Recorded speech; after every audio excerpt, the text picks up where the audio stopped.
wabarakatuh.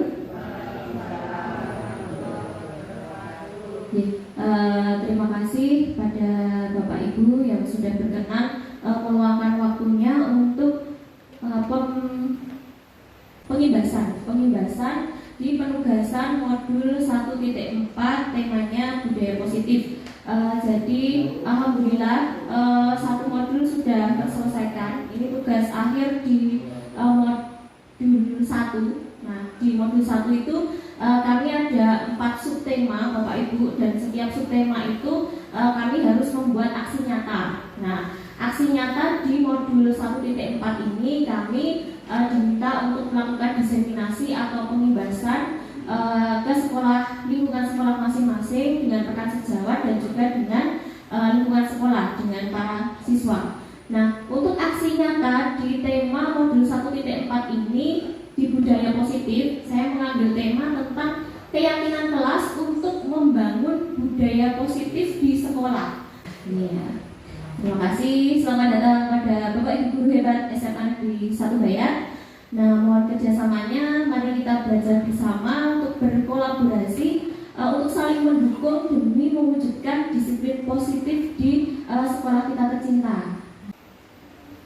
Nah, sebelumnya latar belakang dari pengimbasan ini, yang pertama disiplin budaya positif. Kita mulai dari tema dari modul ini adalah budaya positif, di mana budaya positif itu merupakan nilai-nilai, keyakinan dan kebiasaan yang berpihak pada murid. Nah, di sini yang dapat berkembang menjadi murid itu berkembang menjadi pribadi yang kritis, penuh hormat dan tanggung jawab. Nah, tentu semua guru pasti menginginkan yang terbaik untuk murid-muridnya. Nah, salah satu unsur utama dari budaya positif ini adalah disiplin positif. Nah, kita lihat nanti disiplin positif itu seperti apa sebagai salah satu wadah untuk menciptakan budaya positif yang berhubungan erat dengan terciptanya tujuan pendidikan sesuai dengan filosofi Genza Dewantara. Nah, salah satu langkahnya untuk menimbulkan kembali disiplin positif tersebut adalah dengan membuat keyakinan kelas. Nah, keyakinan kelas ini kita pilih karena setiap tindakan dan perilaku yang kita lakukan di dalam kelas itu bisa menentukan terciptanya lingkungan yang positif.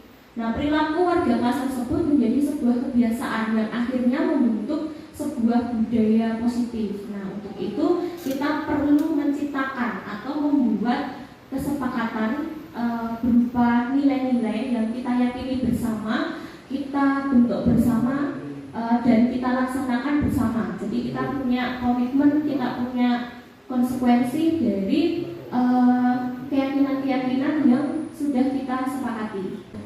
Di modul budaya positif ini ada beberapa konsep yang nanti saya sampaikan. Yang pertama adalah perubahan paradigma belajar. Nah, ini kemarin sedikit sudah disinggung oleh Bapak Heri tentang perubahan paradigma pembelajaran diferensiasi. Kemudian disiplin positif. Nah, kaitannya juga dalam kita melakukan sebuah perilaku disiplin itu juga dipengaruhi oleh kebutuhan dasar manusia, dipengaruhi juga oleh motivasi perilaku manusia, posisi kontrol kita sebagai pendidik itu ada di mana, dan juga proses pembentukan keyakinan kelas serta praktek segitiga restitusi dalam penyelesaian masalah yang dilakukan oleh murid.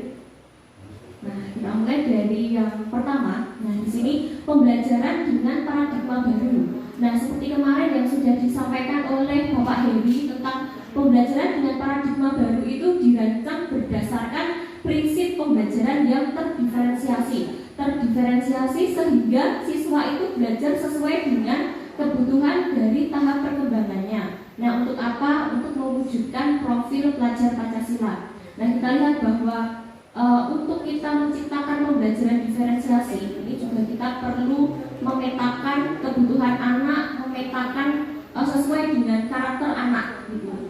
Nah, mewujudkan profil pelajar Pancasila. Nah, di sini ada 6 dimensi yang sudah sering kita dengar di Bapak Ibu: beriman, bertakwa pada Tuhan Yang Maha Esa, berkebinekaan global, gotong royong, kreatif, bernalar kritis dan mandiri. Nah, ini kita masuk ke disiplin positif. Nah, disiplin ini dari bahasa Latin yang artinya itu kita artikan sebagai, maknanya itu sebenarnya belajar dari bahasa Latin. Namun karena pengaruh dari budaya, disiplin itu jadi kita artikan atau kita maknai jadi menjadi sebuah apa? Kepatuhan ya. Jadi kalau patuh, disiplin, patuh itu identik dengan disiplin. Nah, kecenderungan umum disiplin itu kemudian menjadikan terkadang membuat diri kita itu menjadi tidak nyaman. Kalau kita terlalu dikekang dengan aturan, nah kadang kita mau melaksanakan sesuatu itu juga merasa kurang nyaman. Nah, mungkin itu pun yang terjadi di murid-murid atau di anak-anak kita, Bapak Ibu. Nah, disiplin positif di sini seperti apa yang dimaksudkan? Nah, kita lihat bahwa disiplin itu seharusnya membuat seseorang itu menggali potensinya menuju pada tujuan yang mulia. Kalau tujuan yang mulia berarti kan bukan karena paksaan, bukan karena harus kepatuhan, tapi karena nilai-nilai yang memang hendak kita inginkan dan hendak kita capai. Nah, sebagai pendidik, karena ini konteksnya kita membangun atau menciptakan disiplin positif di lingkungan sekolah yang kita mulai dari lingkungan kelas kita. Sebagai pendidik, tujuan kita adalah menciptakan anak-anak yang memiliki disiplin. Nah, sehingga mereka berperilaku mengacu pada nilai-nilai kebijakan universal. Nah, nilai-nilai kebijakan universal ini nilai-nilai yang dianggap kita baik, nilai-nilai yang dianggap kita luhur, saling menghormati, toleransi, gotong royong, bekerja sama, dan memiliki motivasi. Ini yang paling penting adalah dalam disiplin positif itu memiliki motivasi intrinsik, bukan ekstrinsik. Nah, kalau intrinsik itu berasal dari mana, Bapak Ibu? Dari dalam atau dari luar? Dari dalam, ya. Nah, intrinsik motivasinya itu berasal dari dalam diri sendiri. Nah, bukan ekstrinsik. Kalau ekstrinsik berarti berasal dari luar, karena aturan, bisa karena paksaan. Nah, itu nilai-nilai ekstrinsik. Kalau nilai intrinsik kan yang bisa menanamkan nilai-nilai disiplin positif ini. Kemudian kita lihat saat kita mau melakukan tindak disiplin. Disiplin itu kan kalau menurut kita nih kayak sebuah pilihan, ya kan? Kita mau melakukannya atau tidak. Nah, itu kan sebuah pilihan. Nah, tentu saat kita mau melakukan kedisiplinan itu sendiri juga terdorong dari kebutuhan dasar manusia. Nah, kalau kita melihat murid-murid kita yang kita lihat mungkin ya berperilaku tidak disiplin, nah kita bisa melihatnya juga dari kebutuhan dasar. Yang pertama kita bisa lihat dari kebutuhan bertahan hidupnya. Nah, kebutuhan bertahan hidup itu apa, Bapak Ibu? Makan, minum, ya, istirahat. Nah, ini bisa juga karena ini kebutuhan dasar manusia termasuk kasih sayang dan rasa ingin diterima. Nah, kalau kita amati beberapa murid di sekolah kita yang mungkin kurang disiplin, itu kita bisa melihat bahwa kayak ada rasa kasih sayang yang tidak mereka dapatkan. Ada sesuatu yang tidak terpenuhi. Nah, kasih sayang ini termasuk kasih sayang dan rasa diterima. Seperti tadi yang dikatakan Pak Budi waktu mendampingi para CGP itu pun juga mendengar keluh kesah, dan ini kan juga kebutuhan dasarnya, kasih sayang dan rasa ingin diterima. Salah satunya itu. Kalau kita mungkin melihat murid-murid kita tidak banyak yang indisipliner, nah bisa jadi karena kebutuhan kasih sayangnya tidak terpenuhi di rumah, dan akhirnya mereka mencari perhatiannya di sekolah. Nah, ada rasa yang ingin mereka sampaikan ke lingkungan yang tidak bisa mereka terima di rumah. Kemudian penguasaan. Nah, setiap anak, apalagi yang kita hadapi itu kan murid-murid yang ABG labil nih, Bapak Ibu, yang mereka memiliki kadang itu penguasaan, ya, rasa ingin berkuasa, rasa ingin menang sendirinya itu juga besar. Kemudian kebebasan. Mereka terkadang pengen merasa freedom gitu, merasa bebas, tidak terkekang oleh apapun. Nah, dan kesenangan. Nah, kesenangan ini kan juga menjadi kebutuhan dasar manusia. Aku yang penting seneng, yang penting sakarapku dewe, yang penting aku seneng. Wah, aku seneng nggak usah dan jepit, nah, padahal itu tidak sesuai dengan aturan kayak gitu. Nah, jadi mereka kan ada kebutuhan-kebutuhan yang ternyata mungkin loh yang mendasari mereka melakukan perilaku. Nah, perilaku yang condong pada bentuk indisipliner itu karena beberapa faktor dari kebutuhan dasar manusia ini yang tidak terpenuhi di rumahnya. Nah, mungkin dia mencari-carinya, kemudian mencari perhatian kita di sekolah. Nah, berikutnya selain tadi kebutuhan dasar manusia, saat orang itu mau melakukan perilaku tidak disiplin, perilaku disiplin ya. Nah, di sini kan ada juga motivasinya. Nah, motivasi perilaku manusia. Motivasi itu apa, Bapak Ibu? Dorongan. Nah, dorongan yang timbul pada diri seseorang, baik itu secara sadar ataupun tidak sadar untuk mencapai tujuan tertentu. Motivasi perilaku manusia di sini ada 3. Kita lihat, yang pertama motivasi untuk menghindari ketidaknyamanan atau hukuman. Jadi saat kita melakukan perilaku disiplin itu bisa jadi dorongan atau motivasinya itu karena apa? Menghindari hukuman. Nah, ini kalau menghindari hukuman berarti itu motivasinya intrinsik atau ekstrinsik, yaitu ekstrinsik ya. Nah, kalau ekstrinsik berarti apa bisa menanamkan disiplin positif?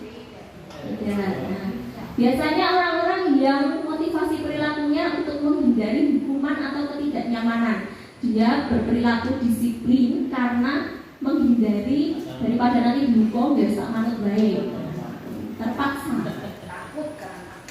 Takut karena hukuman. Nah, yang kedua, motivasi untuk disiplin. Nah, itu karena ingin mendapatkan penghargaan dari orang lain atau mendapatkan imbalan. Nah, jadi mereka melakukan perilaku disiplin itu karena ingin mendapatkan pujian, ingin dipuji. Kalau enggak ingin mendapatkan hadiah, biar dapat ribet. Nah, biar terkenal nek disiplin gitu. Mendapatkan pengakuan atau mendapatkan imbalan.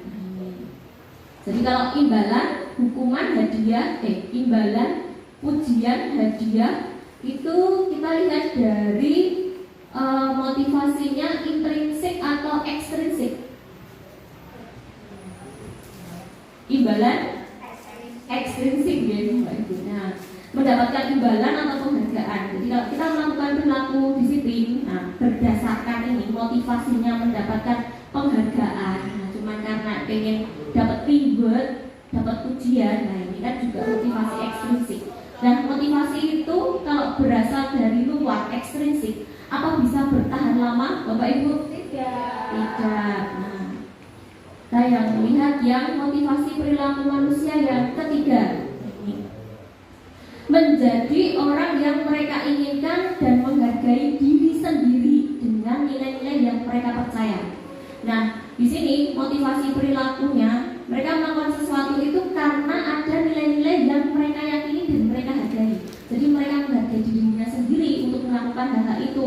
Mereka yang meyakini bahwa mereka melakukan itu karena tujuan yang baik, karena tujuan yang mulia. Nah, nilai-nilai yang mereka motivasi ini kan muncul dari dalam diri manusia itu sendiri ya. Nah, ini adalah motivasi yang akan membuat seseorang itu bisa memiliki disiplin positif. Nah, nilai-nilai yang diyakini mulai dari menghargai diri sendiri, bukan karena kita disiplin itu karena pengen mendapatkan imbalan atau pujian, atau kita melakukan disiplin itu karena tidak dapat sanksi atau hukuman, tapi karena menghargai diri sendiri dan mereka meyakini nilai-nilai yang mereka percayai. Nah, disinilah Kalau sudah di sini berarti motivasinya intrinsik atau ekstrinsik? Intrinsik.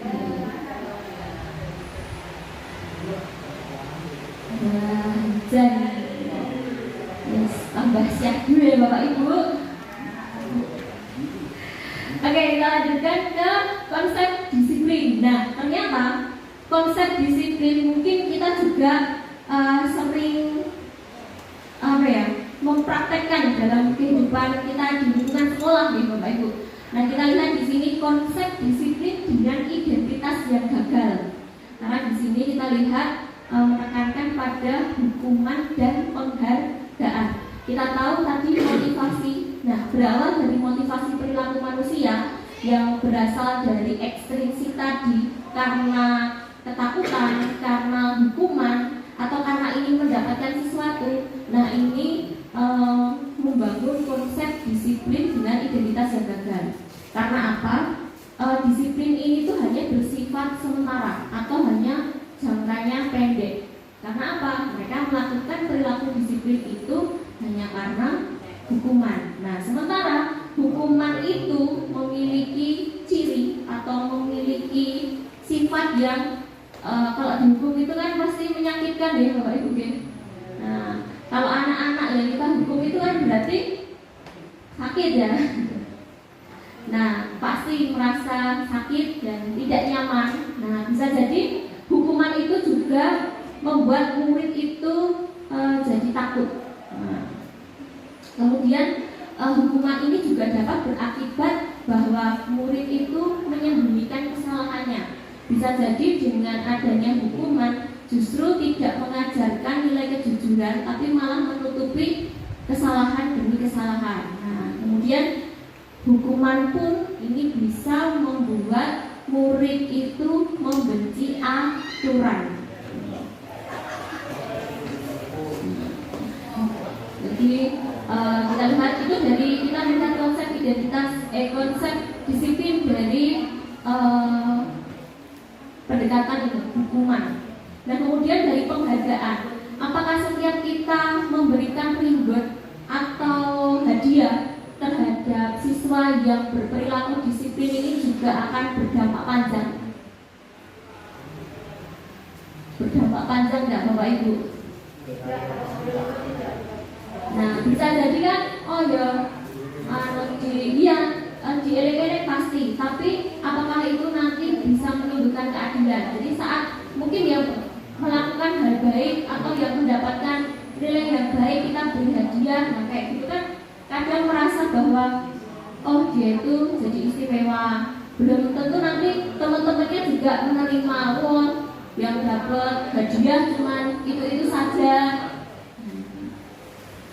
Ternyata penghargaan itu tidak bersifat langgeng, dalam artian berlaku untuk jangka waktu yang panjang. Karena apa?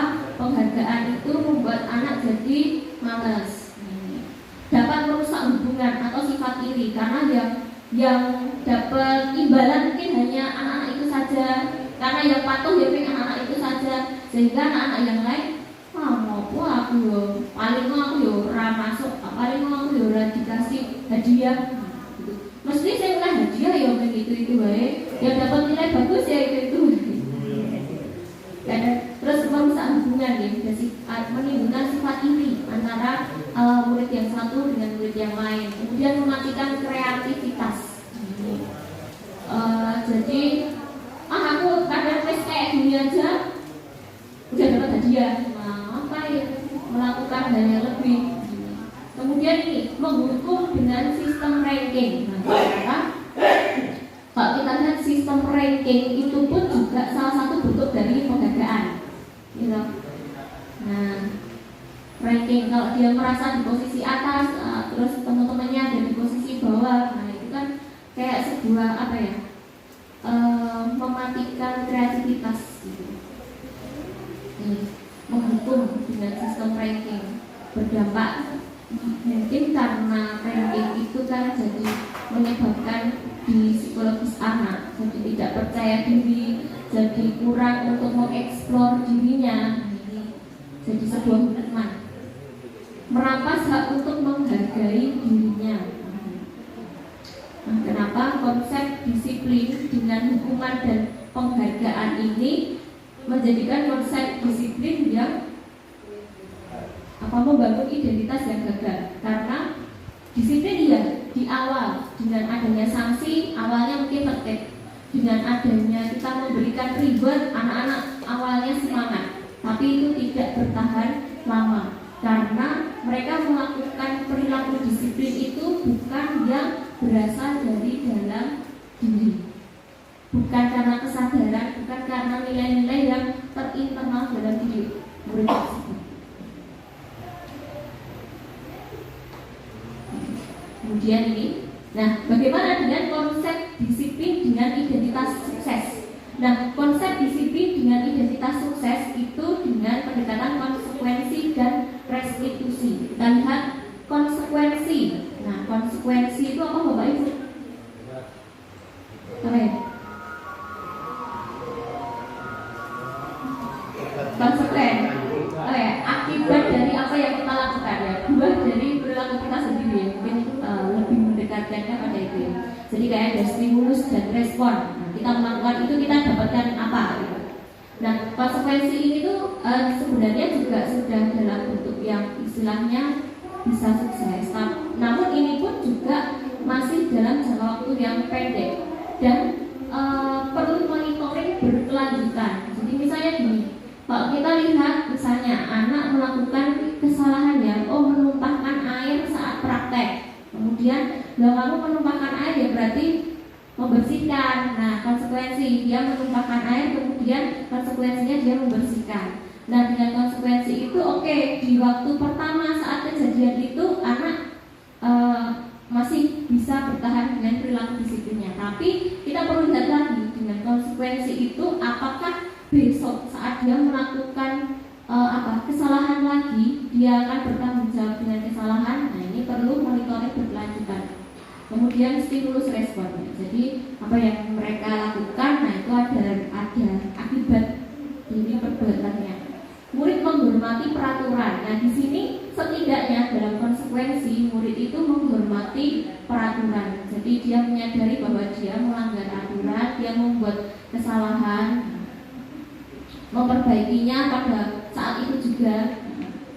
Tapi di sini kita lihat, misalnya kalau kita melihat anak yang menumpahkan air langsung ngepel, atau anak itu belum mau ngepel tapi sudah kita suruh ngepel, ya tapi siapa yang menumpahkan air segera dibersihkan. Padahal anak itu mungkin pengen minta maaf dulu ke teman-temannya, maaf nanti tak bersihkan teman-teman, tapi tak bersihkan agak nanti ya, ini masih menyelesaikan tugas atau masih menyelesaikan pekerjaan yang lain. Nah, di sini mungkin anak akan kehilangan waktu untuk merenungi kesalahannya dalam proses konsekuensi itu. Nah, kemudian di sini restitusi. Nah, restitusi ini mungkin Bapak Ibu baru sudah ada yang pernah mendengar istilah restitusi. Nah, konsep restitusi ini yang pertama adalah menanamkan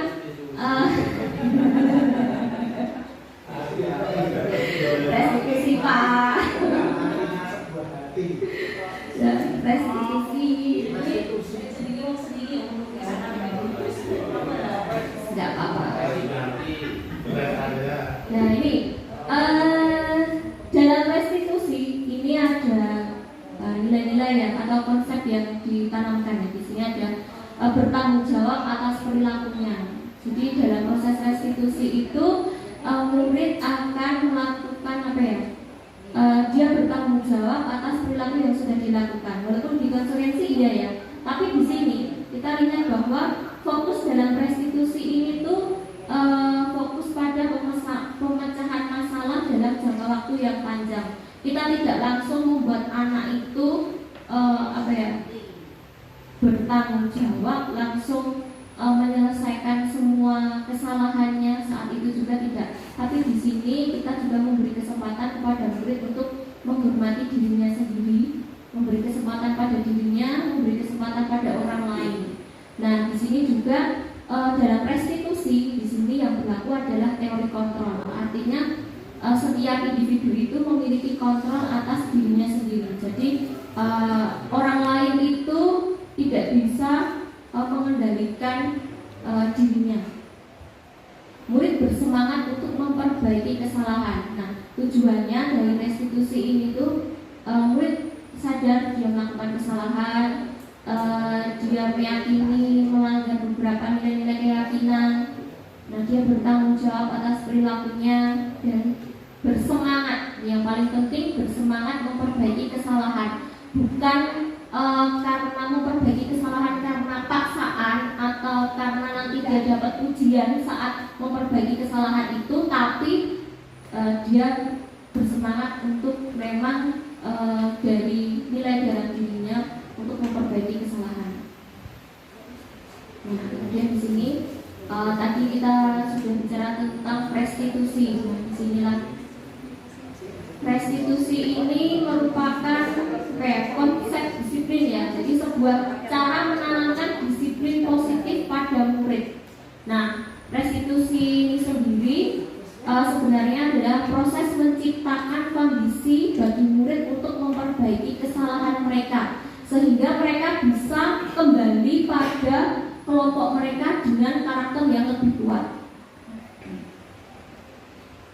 Kita mengajak anak itu, murid itu untuk menyadari kesalahannya tanpa anak itu kehilangan identitasnya, tanpa ada intimidasi. Ciri-ciri restitusi di sini, restitusi itu belajar dari kesalahan. Jadi tidak hanya anak itu menyadari kalau dia itu salah, tapi dia bisa belajar dari kesalahan yang dia lakukan. Kesalahan dia itu sudah melanggar nilai-nilai keyakinan apa, kesepakatan apa, konsekuensinya apa terhadap dirinya maupun dengan orang lain. Di sini ciri-ciri restitusi, memperbaiki hubungan. Di sini restitusi itu tawaran, bukan paksaan. Jadi di sini kita kalau dalam proses restitusi kita tidak langsung mengeksekusi anak itu, tapi kita benar mengajak anak itu untuk belajar dari kesalahannya, menuntun dia mengenal dirinya lebih dalam, mencari kebutuhan dasar yang mendasari tindakannya. Kenapa tadi dia melakukan tidak disiplin, dia melanggar, membuat kesalahan itu alasannya apa, kebutuhan yang mendasari perilaku itu apa. Dan restitusi ini fokus pada karakter, bukan pada perubahan di tindakan, tapi di nilai karakter yang tertanam di dirinya. Karena disiplin di sini kan yang kita tanamkan adalah disiplin positif. Jadi bukan disiplin karena dipaksa oleh lingkungannya, tapi nilai disiplin itu sudah terinternalisasi dalam diri anak itu sendiri. Restitusi ini fokus pada solusi. Jadi kalau kita lihat kan biasanya gini, kalau anak itu melanggar peraturan yang sering kita lakukan apa Bapak Ibu? Dihukum ya, seneni. Nah ini dengan diseneni ini kan proses restitusi ini tidak berjalan Bapak Ibu dengan baik. Nah kita lihat di sini konsep perbedaan antara yang kita sering lakukan, memberi hukuman kalau ada anak terlambat, suruh budi syukur. Konsekuensinya apa? Nah kita lihat di sini perbedaan antara kita memberikan hukuman, anak itu melakukan konsekuensi, dan kita telah melakukan proses restitusi. Misalnya nih di salah satu kasus siswa yang tidak mengerjakan PR. Nah tentunya kalau kita lihat dari pendekatan hukuman, guru pasti memberikan hukuman anak yang tidak mengerjakan PR. Misalnya guru bendera 10 menit, terlambat masuk kelas, kemudian itu berdiri di depan kelas 10 menit. Nah, guru marah dengan peraturan bendera PR, suan. Seneni sih. Nah, itu kalau kita lihat dari konsep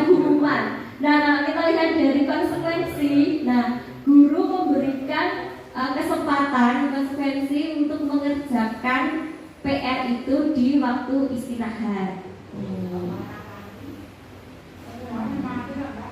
Atau guru ini mengerjakan memberikan konsekuensi pada anak itu untuk mengerjakan 3 kali dari 3 kelipatan 3 kalinya dari PR yang sudah diberikan. Kemudian ini guru tegas dan siswa itu menghormati peraturan. Kalau di sini, oh ya saya sudah diberikan kesempatan, oh saya tidak mengerjakan PR, saya diberi waktu mengerjakannya di istirahat dan saya diminta mengerjakan 3 kali lipat. Nah ini di sini siswa memahami bahwa dia menghormati adanya aturan yang sudah dibuat antara guru dan siswa.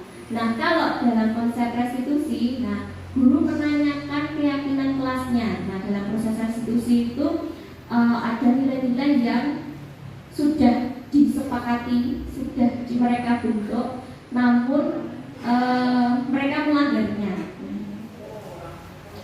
Guru menanyakan keyakinan kelas dan dirinya. Jadi mengkonfirmasi dulu, kenapa kamu tidak mengerjakan PR? Oh bisa jadi karena saya tadi pagi membantu ibu saya ngeterkeling pasar dulu. Dan membantu menyelesaikan masalahnya. Jadi tidak hanya memberikan konsekuensi ataupun hukuman, kita membantu menyelesaikan, membuat mencari solusi untuk masalah yang dihadapi murid itu. Guru dan murid itu berkomunikasi 2 arah. Jadi kalau hukuman itu kan sifatnya searah ya Bapak Ibu. Kita memberikan hukuman, mereka salah, kita melakukan hukuman. Tapi kalau restitusi ini dia sifatnya 2 arah. Jadi ada resiprositas timbal balik antara guru terbuka, murid terbuka, saling menghormati, dan saling memberitahu solusi yang sesuai, yang ramah untuk guru, yang juga ramah untuk murid. Proses restitusi. Nah di sini disiplin itu dia akan bertahan dalam jangka waktu yang panjang menurut penelitian.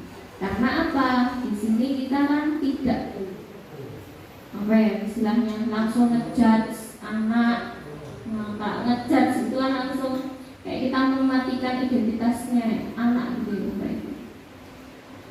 Mereka itu sudah punya banyak masalah mungkin di rumah, pelariannya ke sekolah, di sekolah malah tambah masalah.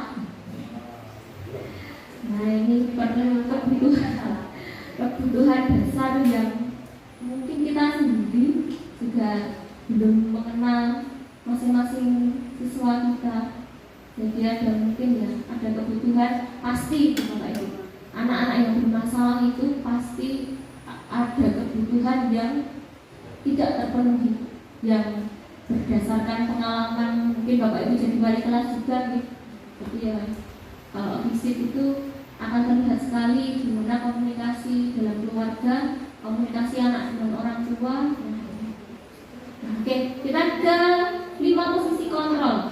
Karena dalam disiplin positif, dalam budaya positif, dan di sini peran kita sebagai pendidik. Di sini ada 5 posisi. Nah, di sini mari kita sama-sama melakukan pengakuan Bapak Ibu. Seringnya kita di posisi kontrol yang mana? Di penghukum atau membuat merasa bersalah, atau kita memposisikan diri menjadi teman, atau pemantau, atau manajer. Pemantau, nah penghukum ya enggak? Kadang-kadang, kadang-kadang penghukum ya.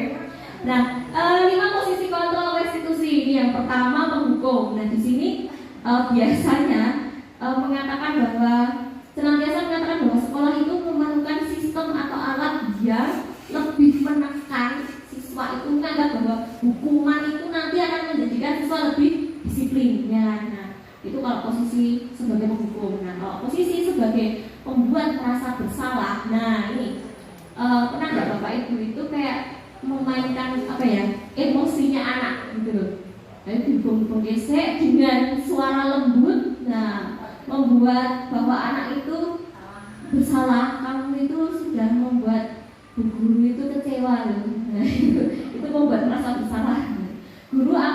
suara lebih lembut. Nah, pembuat bersalah akan menggunakan keheningan yang membuat orang lain itu merasa tidak nyaman dan rendah diri. Nah, kemudian merasa oh ya, gue salah, harus menyakiti, harus ingkar janji,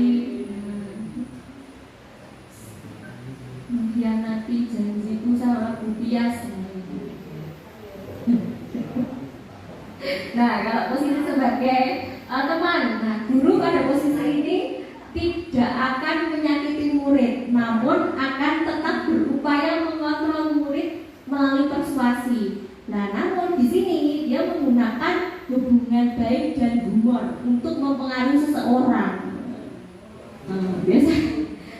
Biasanya gimana? Dari teman, tapi kadang terus ya Pak ya. Nyelkit deh. Nyelkit deh sih deh. Kalau misalnya mau membangunkan anak dengan cara teman itu seperti apa biasanya? Kami guys. Ayo cari deh. Ajakannya jam piro. Mulai sore ke sedan. Mungkin kayak gitu ya. Oh tadi dewe. Atau mah ditinggal di oh diraup. Kami sayang wesawan. Nah, di posisi pemantau. Nah, di sini memantau, mengawasi. Pada saat kita mengawasi, kita bertanggung jawab atas perilaku orang yang kita awasi. Jadi diawasi, terus nanti, ayo, kamu pelan-pelan toh, ayo, suatunya ikutin toh. Memantau, nah, mengingatkan apa ya? Kesalahan, memantau, ngawasi terus. Nah, apakah kalau kita dengan ngawasi, hanya ngawasi milik-milik gitu, terus bisa efektif menyelesaikan masalah kedisiplinan itu Bapak Ibu? Nah, yang berikutnya adalah posisi berikutnya adalah manajer, di mana guru itu berbuat sesuatu bersama dengan murid. Jadi bareng, kita membuat menemukan solusi bersama. Nah, mempersilahkan murid mempertanggungjawabkan perilakunya, mendukung murid agar menemukan solusinya sendiri, atas permasalahannya sendiri. Nah, namun di sini kita juga ikut mencarikan solusi juga ya Bapak Ibu, membuat kesepakatan, menyadarkan bahwa dia juga melakukan kesalahan. Jadi terus solusinya bagaimana, akibatnya apa. Nah, kita lebih mengedepankan komunikasi dua arah di sini. Posisi di mana guru berbuat sesuatu bersama, sama-sama. Nah, di sini tadi juga sudah disinggung di depan, restitusi itu berhubungan juga dengan adanya keyakinan kelas. Nah, perhatikan ya Bapak Ibu, menurut panjenengan mengapa istilahnya itu di sini yang ditekankan itu keyakinan kelas, bukan peraturan kelas. Nah, oke. Di sini ada dua pertanyaan ya Bapak Ibu ya. Pertama, mengapa kita memiliki aturan ya memakai helm saat mengendarai sepeda motor? Biar apa Bapak Ibu? Pakai helm pada saat berkendara aman selamat ya, aman selamat. Nah di sini kan ya tidak hanya sebatas itu aturan yang kita taati kan Bapak Ibu. Helm itu kan untuk keselamatan. Nah ini kemudian mengapa kita perlu menggunakan masker dan mencuci tangan. Nah di era COVID kemarin kan kita kudu ketat masker terus cuci tangan. Nah itu untuk apa? Ya kan? Biar kita menjaga diri kita, menjaga lingkungan kita, kita menjaga kesehatan kita, terutama kesehatan orang-orang di lingkungan sekitar kita. Tidak hanya itu sebuah aturan yang harus kita taati kan? Karena kita menjaga kesehatan kita kan? Kayak tadi misalnya kita pakai helm, ya kan? Tidak hanya itu, udah dicegat polisi, nah kan itu juga keselamatan. Nah iya, berarti kan di sini mengapa bukan peraturan tapi keyakinan. Nah, ada nilai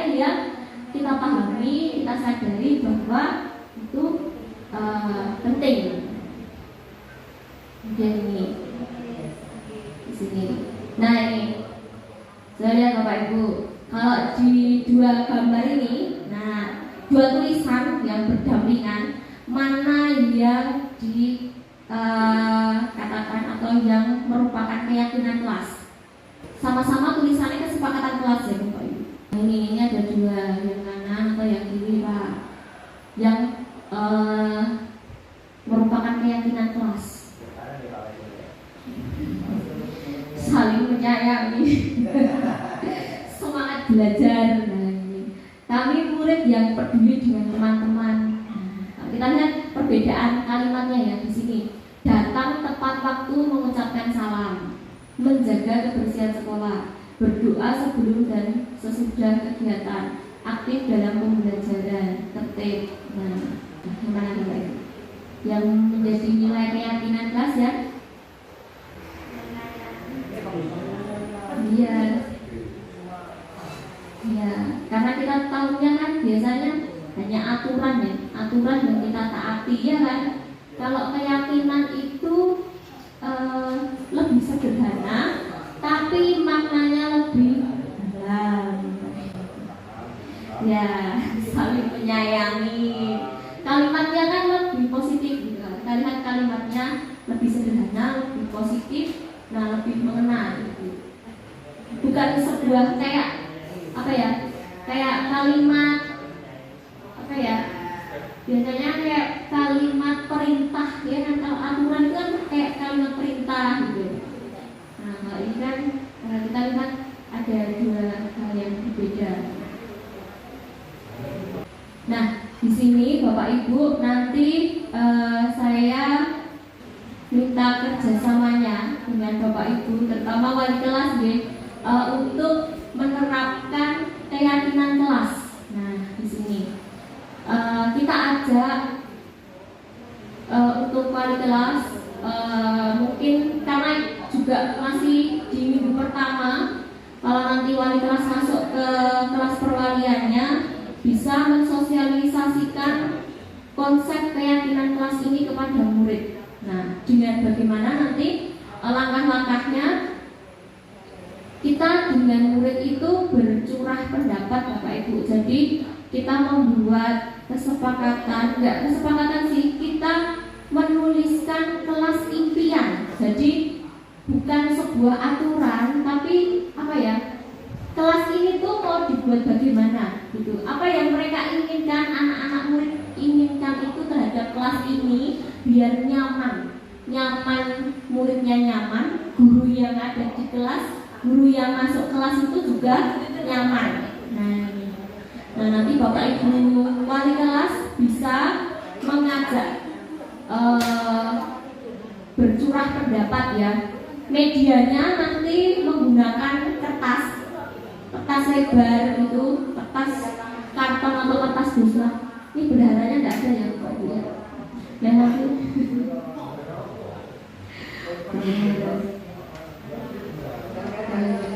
ya nanti cari sponsor ya. Pakai ini medianya pakai kertas dan memo stick. Jadi nanti kita membagikan memo stick ke anak-anak. Nah, kita minta murid-murid itu menuliskan kelas impian mereka gitu. Kelas impian yang mereka inginkan itu seperti apa. Kemarin waktu kita terima rapot, mungkin ada orang tua yang mungkin berkeluh kesah ya, berkeluh kesah terhadap maksudnya aktivitas, mungkin di aktivitas pembelajaran atau saat proyek atau apa.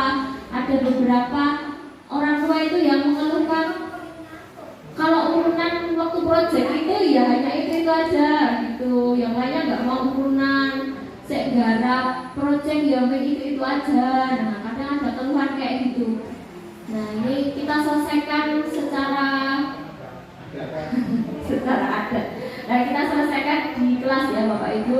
Kita jadi wali kelas memfasilitasi bagaimana kita membuat keyakinan bersama di kelas yang kita wali ini. Murid bergantian menempelkan daftar curah pendapat itu. Jadi kita bagikan memo stick. Nah, apa keluhan mereka tuliskan gitu. Mereka pengen kelas ini apa? Tertib, wangi, apanya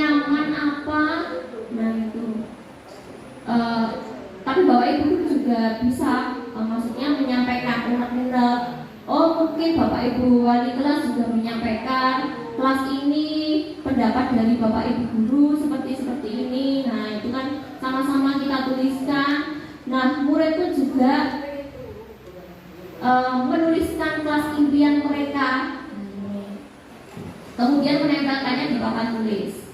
Nah, setelah itu guru dan murid bersama-sama meninjau curah pendapat yang telah ditulis. Tidak perlu diberi nama, tinggal kita kelompokkan saja keluh-keluhan mereka, harapan mereka itu menjadi nilai-nilai kebajikan yang menjadi inti dari aturan tersebut. Jadi misalnya gini, oh biar kelasnya bersih, rapi gitu, apa nanti kita membuat istilahnya apa, oh mau ada apa, ada literasinya, oh kita bikin mading apa, nah budaya membaca apa, saling menghormati, saling menghargai. Nah di sini biasanya keyakinan kelas ini bisa jadi senjata kita Bapak Ibu saat murid itu melakukan kesalahan. Nah, nanti kita bisa melakukan praktek segitiga restitusi untuk menyelesaikan masalah yang dialami murid. Dan di sini setelah nanti anak-anak bercurah pendapat, nah kita menyimpulkan, mengelompokkan nilai-nilai keyakinan kelas yang akan kita rumuskan bersama-sama di kelas itu. Nah, saling menyayangi, saling menghormati, no bullying, nah kayak gitu, toleransi, lalu menyalinnya pada kertas. Nah, yang ada yang sudah disediakan kertas karton dan ditandatangani seluruh anggota kelas dan juga guru. Nanti saat anak itu melakukan kesalahan, oh misalnya main game di kelas, ya kan, kita bisa keyakinan kelas ini bisa kita kembalikan ke murid tersebut. Nah, mereka melanggar nilai keyakinan apa? Dengan mereka main game itu akibatnya apa? Ya kan? Oh mengganggu, suara gamenya itu mengganggu konsentrasi belajar, mengganggu teman-temannya. Nah, berarti kalau mengganggu kan tidak saling menghormati. Keyakinan kelas itu selanjutnya ditempelkan di dinding kelas. Jadi Bapak Ibu guru mapel yang masuk juga pasti akan melihat bahwa sudah ada nilai-nilai keyakinan yang disepakati di kelas ini. Nah, nanti saat anak itu melakukan tindak indisipliner, nah kita bisa itu menyelesaikan masalah tersebut dengan tadi keyakinan yang sudah kita sepakati. Hampir mirip dengan kesepakatan belajar, namun di sini nilai-nilainya lebih sederhana. Kalau biasanya kalau di awal pembelajaran itu kan Bapak Ibu guru mapel itu pasti bikin kayak kontrak belajar gitu ya. Nah, kontrak belajar. Tapi kalau di sini kita membuatnya di kelas. Jadi nilai-nilai yang yang akan mereka sepakati dan mereka laksanakan bareng-bareng untuk kelas impian mereka.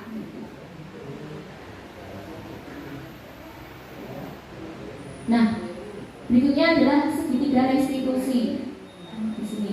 Kalau restitusi tadi menciptakan menumbuhkan rasa tanggung jawab, anak belajar dari kesalahan. Nah, di sini segitiga restitusi Bapak Ibu bisa kita pakai saat menghadapi anak-anak yang melakukan tindak indisipliner.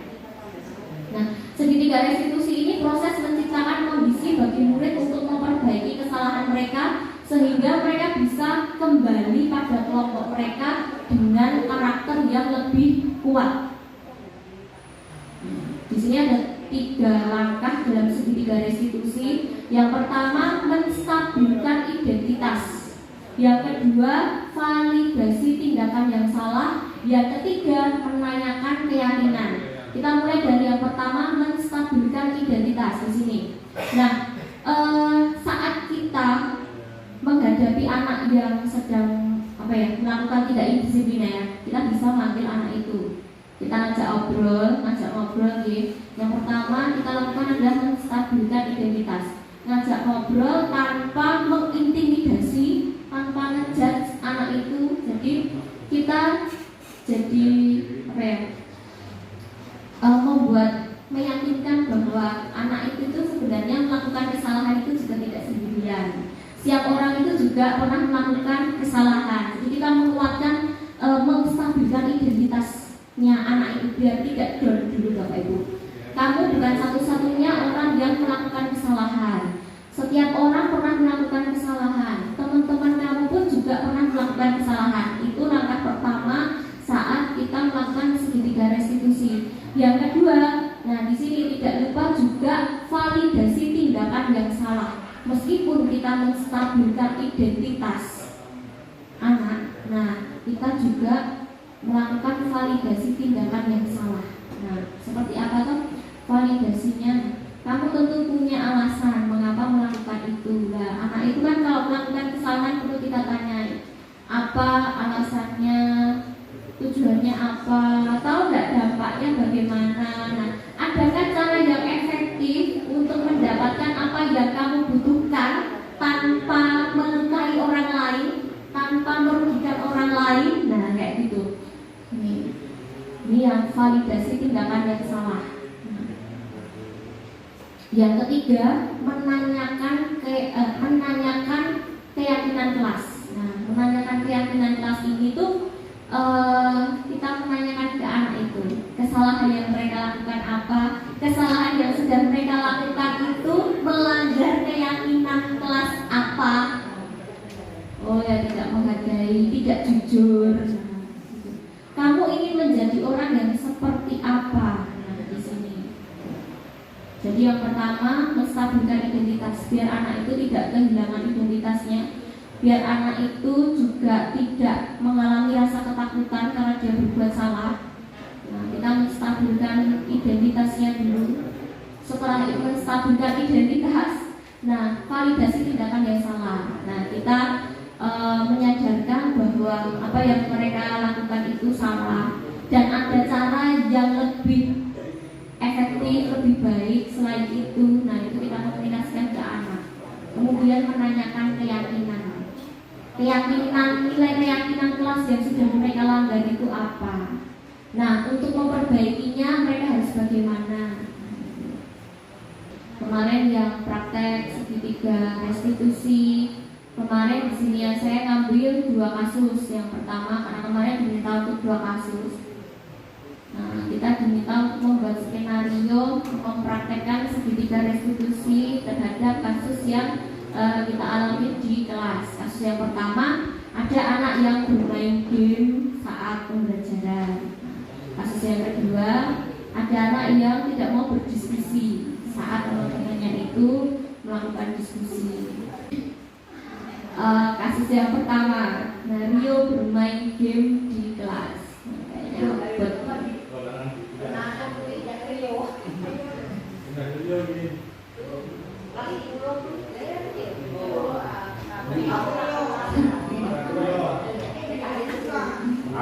Satu yang dermawan ini sebuah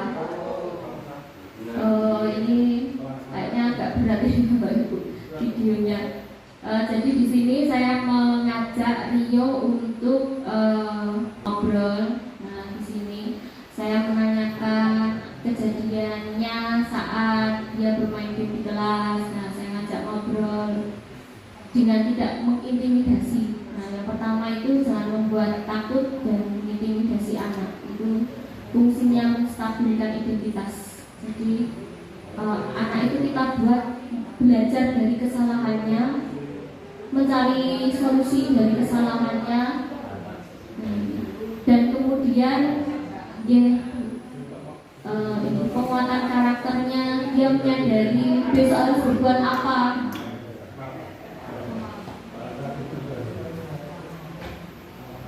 Langkah yang kedua, validasi tindakan yang salah.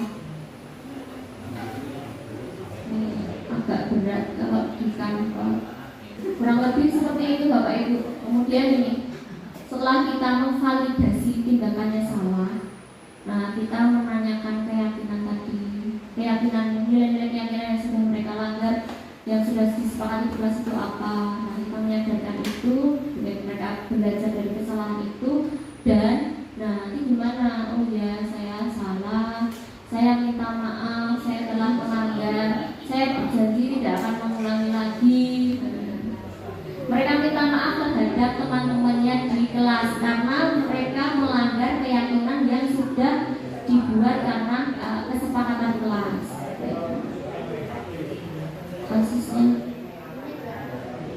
Kasusnya ngantuk. Nah, ini kita juga bisa melakukan segitiga restitusi dulu, Pak. Ngantuk itu kan dompet kancane ya Bapak Ibu ya. Ya, kita mengeluarkan menstabilkan identitas dulu. Harus saya ngantuk lah Pak Guru ya ngantuk lah ini gua. Nah, ini berarti kompak. Berarti kita perlu menstabilkan identitas guru dan murid. Sama-sama mencari solusi. Berarti sama-sama melanggar keyakinan kelas nih Bapak Ibu itu ya. Nah, ngantuk itu kan juga mengganggu konsentrasi belajar loh Pak. Karena kayak ngantuk itu nular ya Bapak Ibu. Nular.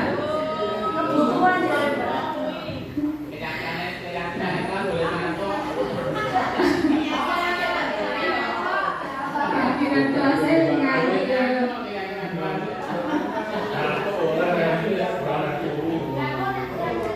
Jadi Bapak Ibu siap ya, besok kita coba ya. Karena ya mungkin ini bisa jadi solusi. Ya apa salahnya dicoba ya kan Bapak Ibu? Apa salahnya kita coba untuk meminimalisir apa ya tindak indisipliner di lingkungan sekolah. Nah tentu ya kita harus keyakinan kelas kan dibuat bersama, tidak hanya berlaku untuk murid, tapi kan juga guru pun juga, semua lingkungan, semua ekosistem sekolah pun juga menghargai nilai-nilai yang sudah kita bentuk di kelas. Kenapa keyakinan kelas? Kenapa tidak keyakinan sekolah?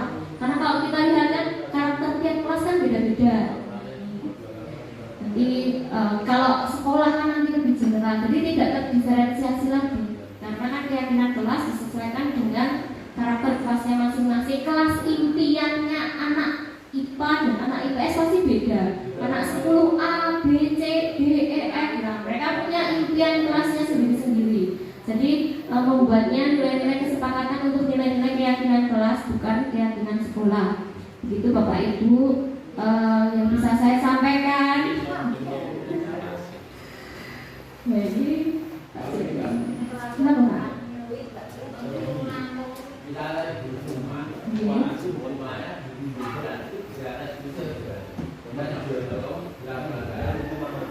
Hukumannya gimana tuh? Oh, dia hukuman apa? Bukan, Pak. Karena kalau hukuman itu, kalau kita katakan hukuman itu berarti menyakitkan, Pak. Nah, kalau tidak menyakitkan berarti bukan hukuman. Nah, kita bisa ke restitusi itu tadi. Ya, memperbaiki.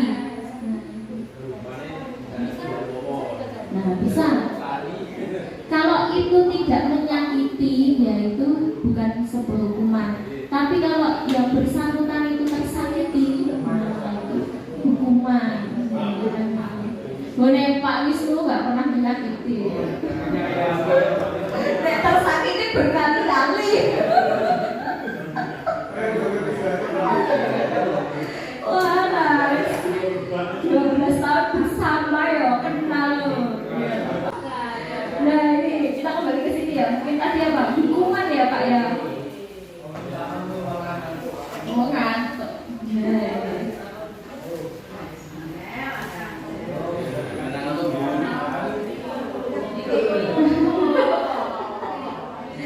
Membuat kelas impian wah yang tidur dulu baru dapat mimpi wah ini.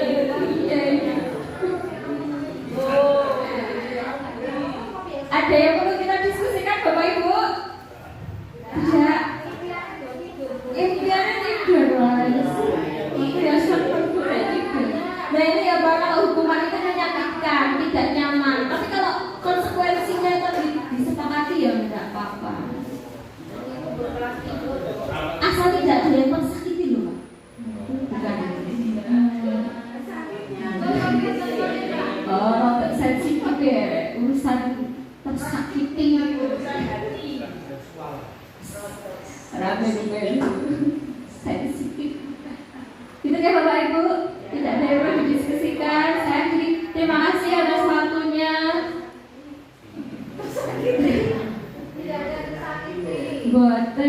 baik hati loh, orang menyakiti loh.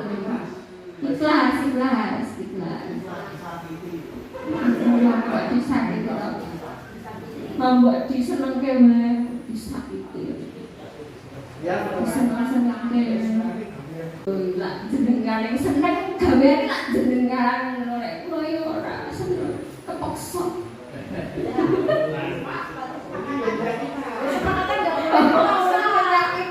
Gawean itu kayak hukum. Gitu ya Bapak Ibu, terima kasih. Kurang lebihnya saya mohon maaf yang sebesar-besarnya. Terima kasih sudah meluangkan waktu. Assalamualaikum warahmatullahi wabarakatuh.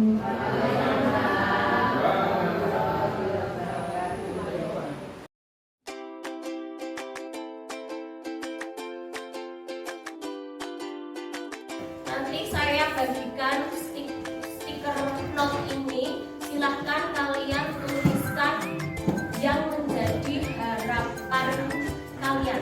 Ya mungkin itu termasuk keluh kesah kalian, tapi keluh kesah itu dibalik menjadi kelas impian, kelas yang kamu harapkan. Boleh lebih dari satu tak bagikan. Nanti silahkan tempel di papan tulis. Nah, hasil dari harapan-harapan kalian nanti kita buat nilai-nilai secara umum. Oh, ini nanti masuknya kita saling menghargai. Oh, ini masuknya kita menjaga kebersihan kelas ini, saling menjaga perasaan. Silahkan nanti harapan kalian itu apa, tuliskan saja. Nanti kita buat kesimpulan bersama dari harapan-harapan yang kalian tuliskan. Berapa? Tuh.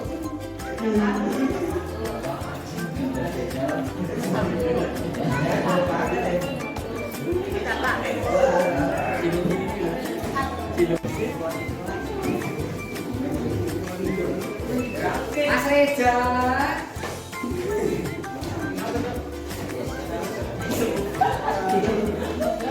Saya menciptakan kelas yang kompak dan tidak membeda-bedakan teman. Nah, satu ya, itu yang diharapkan. Oke. Harapan saya kelas ini lebih konsisten dan menjaga kebersihan. Oke, ini dalam hal kebersihan. Nah, kita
Assalamualaikum warahmatullahi wabarakatuh. Saya Anang di bagian Waka Kurikulum menyampaikan tanggapan tentang keyakinan kelas yang sudah disampaikan beberapa waktu yang lalu, bahwa keyakinan kelas itu memang sangat dibutuhkan oleh sebuah lembaga pendidikan seperti SMA ini, karena itu nanti bisa untuk meningkatkan budaya-budaya yang baik yang akan mendukung kemajuan sekolah. Oleh karena itu, saya sangat mendukung adanya keyakinan kelas itu akan membawa sebuah lembaga pendidikan kami di SMA Besar Ruwayat itu akan lebih maju lagi, dan itu sangat dibutuhkan oleh anak-anak. Terima kasih. Assalamualaikum warahmatullahi wabarakatuh. Saya Dodi Prajanto, wali kelas 10B. Dengan keyakinan kelas, saya berharap membangun kesadaran disiplin bagi anak dan peserta didik sehingga budaya positif atau disiplin positif di lingkungan sekolah dapat terwujud. Assalamualaikum, saya Syafa Maria Putri dari kelas 12 IPS 3. Saya berharap dengan adanya keyakinan kelas, kami dapat memiliki kesadaran untuk bersikap disiplin sehingga antar murid dan guru tercipta hubungan yang lebih baik. Wassalamualaikum warahmatullahi wabarakatuh.